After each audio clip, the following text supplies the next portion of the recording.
Petite présentation du MG EHS, comme vous pouvez voir. Donc là il est fermé, d'ailleurs vous voyez le câble derrière avec la trappe qui est ouverte, tout simplement parce qu'on est en train de faire le plein d'électricité. Voilà, donc là on est en fin de journée, on va aller faire dodo et on met la voiture à charger tout simplement. Donc je vais vous montrer ça, c'est très simple. Donc vous voyez, ma petite enseigne, c'est mon domicile au passage. Donc ici, vous voyez, on a la trappe et on ne peut pas la retirer. Tant que la voiture, elle est fermée, on ne peut pas la retirer, c'est impossible. Vous voyez. Par contre, si je l'ouvre, donc regardez au niveau du rétroviseur. Alors, tac. Et là, vous avez entendu le petit bruit qui indique que je peux le retirer. Voilà, donc là, on a les veilleuses. Bon, là, je remets à charger, c'était pour vous montrer. Là, je vous mets, donc vous voyez ici, les feux sous les rétroviseurs allumés. On a les feux de jour qui sont allumés. Comme il fait un petit peu nuit sombre, ben, on a les lumières LED, donc les feux de croisement LED qui sont allumés. Voilà, et comme j'ai pas ouvert la voiture, j'ai pas ouvert une portière, la voiture elle s'est fermée automatiquement. C'était en cas d'oubli d'avoir en fait d'avoir soit manipulé la clé par inadvertance, ou soit tout simplement pour éviter que la voiture se retrouve ouverte sans que vous soyez à côté. Voilà. Donc après je vais vous faire une vidéo de l'intérieur. Alors la vidéo de l'intérieur tout simplement, donc ici, elle nous indique que la charge elle est complète à 100% et on a une autonomie de 52 km. Et au-dessus vous avez l'heure, donc 21h31. Alors pourquoi il y a les fameux scotch au-dessus? C'est tout simplement c'est la protection du compteur qu'on a laissé volontairement.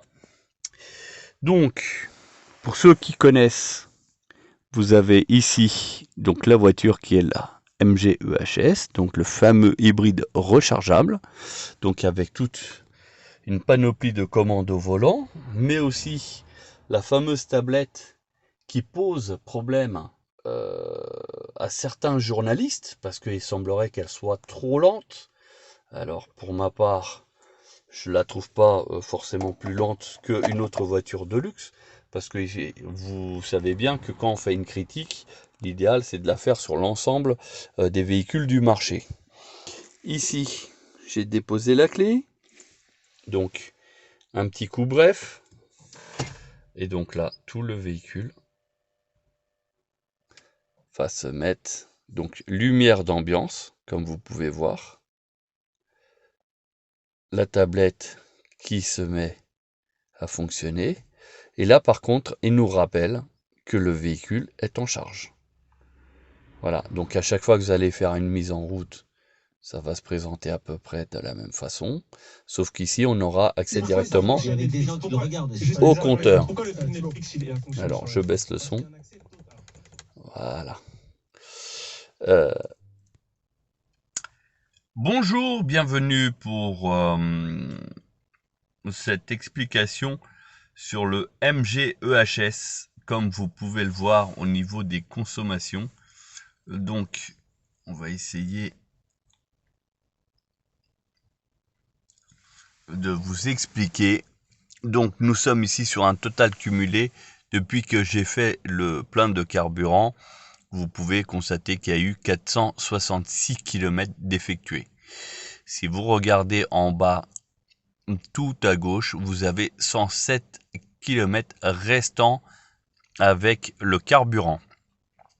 Et à l'opposé, donc tout à droite, vous avez le restant de l'électricité. Donc j'ai fait un test tout simplement, en laissant un plein de carburant complet, et j'ai fait juste les pleins d'électricité tous les soirs, à savoir combien de kilomètres j'allais effectuer avec le carburant tout simplement. Donc comme vous pouvez voir, il reste encore de quoi faire 130 km. Alors dans la réalité, c'est même un petit peu plus, parce que au tout début, quand j'avais le plein, il disait que je faisais à peu près une autonomie de 400 km. Comme vous pouvez voir, j'ai déjà 466 d'effectués et il en reste encore 130. Donc tout me laisse à penser que j'arriverai à dépasser les 600 km d'autonomie. Donc le plein de carburant, et seulement en faisant le plein tous les soirs de l'électricité. Voilà, ça c'est très important. Et je reste en conduite hybride. Donc ça veut dire que je ne force pas du tout à fonctionner en électricité, ni à fonctionner uniquement en thermique. Donc je reste en hybride tout le temps. Donc, alors, on va essayer d'avoir d'autres informations. Alors, ici sur le voyage, j'ai fait 62 km, ce qui m'a fait 55 minutes, une vitesse moyenne d'environ 70 km/h. J'ai fait une consommation de 4,7 litres au 100. Voilà, donc pour ceux qui se disent que c'est pas possible de faire une petite consommation sur un hybride, voilà, là vous avez un exemple concret, sachant que la majorité de mon trajet a été sur une départementale, donc avec quelques pics à 110 km/h, mais sinon majoritairement à 90, 70. Voilà, donc j'ai consommé 4,7 litres au 100 et 8 kW d'électricité. Voilà, ça c'est sur le parcours de maintenant. Et sur le total, donc cumulé, comme vous pouvez voir, parce que ça dépend aussi, à un moment donné j'ai fait un peu d'autoroute. D'ailleurs vous avez vu la vidéo sur le régulateur adaptatif et le MG Pilote dans son ensemble. Donc j'ai quand même 5,8 de consommation pour les 466 km, 466 km pardon, défectueux, et 5,6 kW au 100. Voilà, donc ça c'est pour vous donner des indications. Donc concrètement, ce véhicule consomme moins qu'une version thermique. Alors sachant que on a quand même 258 chevaux, donc on va dire que par rapport à la puissance et le poids du véhicule, c'est largement raisonnable. Voilà. Comme je vous ai déjà dit, j'ai fait un test avec un 3008 diesel et on n'a pas ces consommations-là et encore moins la puissance.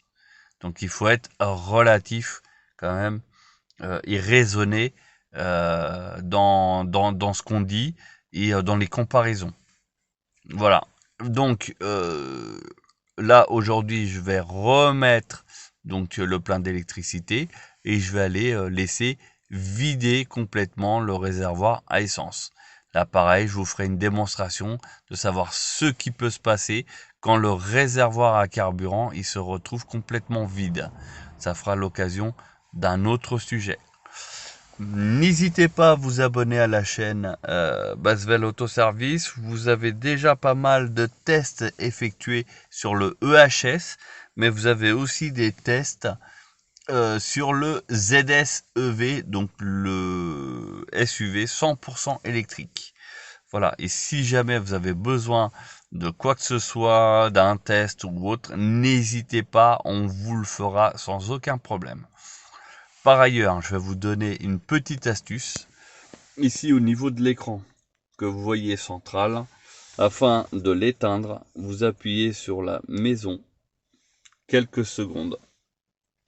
Et voilà, ça devient juste la date et l'heure. Comme vous pouvez voir, c'est une date d'aujourd'hui, le 6 juin 2021, 2h26. En même temps, je vous montre l'éclairage d'ambiance. Comme vous pouvez voir, j'ai sélectionné en bleu les touches du volant qui sont éclairées. La lumière qui reflète bien sur l'ensemble des boutons. Donc même la nuit profonde, c'est bien visible, sans aucun problème. Voilà, donc la lumière d'ambiance qui s'éclaire bien, qui éclaire même un petit peu la console centrale au niveau du levier de vitesse. Voilà, et comme vous pouvez voir, je n'ai pas sélectionné EV. EV ici, la touche. Voilà, donc pour les explications de la consommation. En vous souhaitant une bonne journée et à bientôt.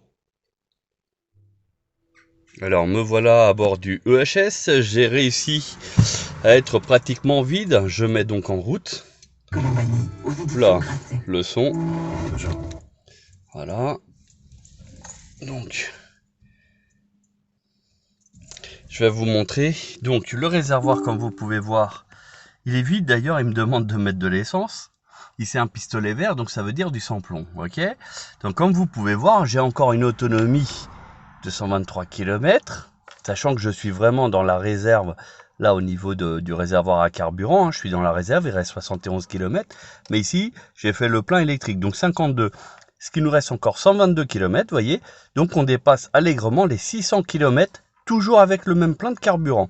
Certes, j'ai rempli à chaque fois l'électricité, mais on arrive à vider en fait le plein du carburant. À savoir qu'ici, vous avez la consommation moyenne pendant mes 522 km, vous voyez, j'ai fait 5,4 au 100 en mixte, c'est-à-dire que j'ai aussi bien de la ville comme de l'autoroute. Voilà, et 7,2 de kWh au 100, pareil. Donc pour faire les 522 km, j'ai mis 11h37 à une vitesse moyenne de 45 km/h. Voilà, donc ça c'est juste pour vous donner l'info. Donc quand la presse, elle vous dit que c'est un glouton, ça consomme 10 litres au 100, vous avez ici la preuve concrète que c'est complètement faux. C'est du bidon. La voiture elle a 5000 km, comme vous pouvez voir, donc elle est neuve. C'est la majorité en fait du cas des voitures actuelles, parce que c'est un véhicule qui n'a que 6 mois. Et pour le coup, comme vous pouvez voir, le plein donc du carburant, 522 km de réalisé, il reste encore 123.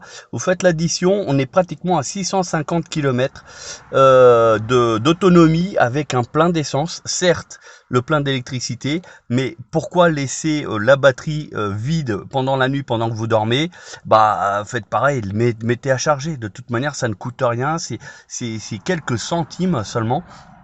Donc pourquoi pas, sachant que le réservoir il fait à peine 35 litres, 37 litres grand maximum. Donc vous voyez, on fait quand même beaucoup de kilomètres, et là c'est preuve à l'appui. Donc là maintenant je vais aller à la pompe parce que je vais pas laisser se vider complètement, et voilà, et je vais refaire un test cette fois-ci au bioéthanol, à savoir que c'est complètement déconseillé d'utiliser le bioéthanol. Ça peut vous faire sortir la garantie, mais au moins je vais vous faire la preuve que le bioéthanol, certes c'est moins cher à la pompe, mais vous faites aussi beaucoup moins de kilomètres avec, ce qui fait qu'au final le risque-prix pour le moteur est vraiment trop important par rapport à l'économie réalisée. Voilà, donc c'est surtout ça que je veux appuyer. Voilà, donc le test sur le bioéthanol, il sera réalisé sans aucun problème. À vous de suivre notre chaîne YouTube. À bientôt.